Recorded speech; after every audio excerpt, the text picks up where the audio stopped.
semuanya, here we go. Hari ini kita lagi ada di Royal Ambarukmo Hotel Yogyakarta.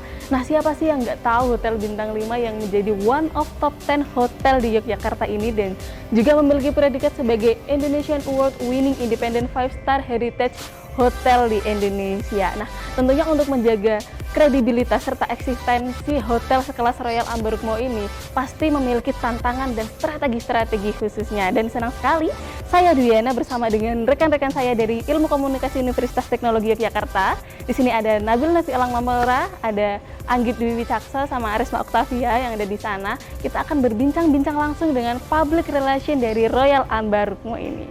Oke, langsung aja. Let's go.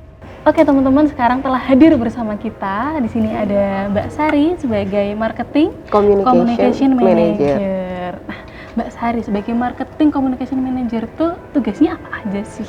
Jadi kalau di Royal Ambarukmo ini kita menggunakan title-nya mungkin Marketing Communication Department ya. Jadi istilahnya bukan khusus hanya public relations-nya saja, tetapi itu juga mengurus dari marketing communication-nya. Jadi mungkin areanya jauh lebih luas daripada di public relations.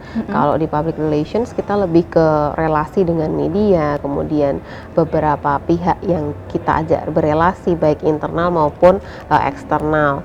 Nah, untuk yang marketing communication ini kita juga berpikir mengenai bagaimana caranya mengatur strategi pemasaran untuk hotel, dan biasanya kita bekerja sama dengan revenue manager atau revenue analis seperti itu. Jadi kira-kira kondisi hotel saat ini seperti apa, kemudian apa yang ingin dikerjakan bersama-sama. Nah, itu biasanya selain marketing communication itu biasanya kita bekerja sama juga dengan departemen sales. Jadi kita dalam satu departemen nih, sales and marketing. Jadi kita semuanya bisa betul-betul bersinergi untuk hotel dari sisi penjualan kamar karena kita bisnisnya lebih ke hotel, dan kemudian kalau untuk yang lainnya seperti food and beverage, kemudian produk-produk lain biasanya kita bekerja sama dengan departemen food and beverage. Jadi seperti mengeluarkan promo-promo food and beverage, termasuk salah satunya pada saat periode Ramadan, kemudian pada saat periode Lebaran, itu tugas Markom Natal, ya?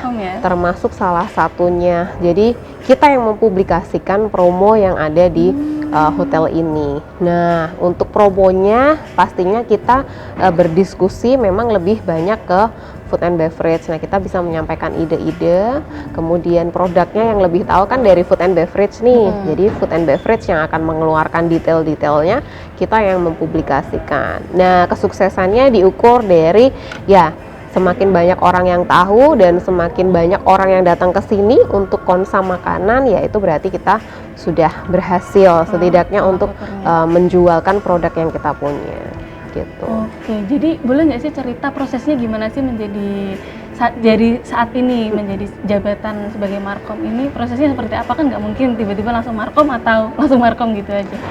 Saya mulai kebetulan dari sejak nol ya, jadi istilahnya saya memulai setelah lulus kuliah. Kebetulan saya bekerja di public relations juga, jadi dulu masih punya title public relations officer. Nah, dari situ di kita belajar juga? Enggak, di tempat lain, dan itu sudah dari tahun 2010. 11 tahun ya, sekitar 11 ya? tahun ya. Jadi 11 tahun yang lalu setelah lulus kuliah, kemudian saya langsung ke public relations di salah satu hotel juga. Waktu itu masih belum bintang 4 atau bintang 5, masih bintang 3. Nah, tapi memang untuk tamunya itu yang tamu-tamu asing. Jadi kita banyak belajar di situ bagaimana kita berkomunikasi dengan tamu asing, kemudian mempelajari bagaimana karakternya mereka. Kemudian kalau dari public relations sendiri, selain kita berkoordinasi juga dengan tim kita sendiri di internal, tamu-tamu kita sebagai tuan rumah yang punya tempat nih, dan kita harus nge-serve mereka, melayani mereka, itu juga kita lakukan sebagai public relations. Waktu itu sih masih banyak belajar ya. Kemudian berapa lama tuh dari public relations saya sempat gonta-ganti nih. Jadi dari public relations Kemudian saya juga sempat di sales and marketing department, tapi saya di bagian salesnya. Jadi saya berelasi untuk menjual kamar, kemudian meeting, package. Saya juga sempat di food and beverage sales, jadi kita menjualkan betul-betul hanya restoran dan food and beverage produk saja. Kemudian setelah itu baru kemudian saya masuk ke marketing communication, baru sampai ke marketing communication manager. Jadi itu bukan suatu proses yang instan, itu butuh jam terbang dan juga proses panjang untuk belajar. Itu dari public relation ini. So guys, jadi tadi kita udah berbincang-bincang tentang ke public relationan dengan Markomnya Royal Ambarukmo Yogyakarta. Gimana? Seru kan? Menarik kan? Jadi, so stay tune dan semoga bermanfaat. Jangan lupa share, dan share. Oke? Dadah! Tetap di Tukul Armada. Iya. Gue sing macam